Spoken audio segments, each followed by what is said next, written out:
چون انبه خیلی دوست دارید براتون این کیک رو آماده کردم که فوق‌العاده خوشمزه است.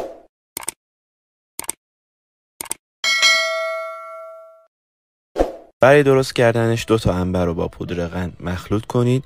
این میشه سس انبه‌تون. 4 تا زرده و شکر رو مخلوط کنید. خامه رو گرم کنید و به زرده و سفید اضافه کنید. ولی آروم آروم تا زرده نپزید. دوباره مخلوط رو بذارید روی حرارت تا جوش ریز بخوره. ولی قبلش ژلاتین رو هم با آب داغ مخلوط کنید و بذارید کنار. بعد از اینکه یک کوچولو جوشی سس انبه و ژلاتین رو اضافه کنید. این هم شد کرم انبه‌تون. برای کیک تخم مرغ و شکر رو 3 دقیقه بزنید. شیر و روغن رو اضافه کنید.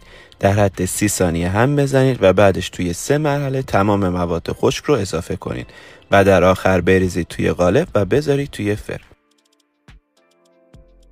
برای آماده سازی دسر کیک رو با رینگ 14 در 14 کات میکنم و بعدش یه لایه کیک، یه لایه کرم، یه لایه کیک و دوباره کرم. در نهایت میذارم توی یخچال. بعد 24 ساعت رینگ رو با سشوار یا تورچ گرم کنید و رینگ رو بردارید. روش هم اگه خواستید سس انبه بزنید. نوش جونتون.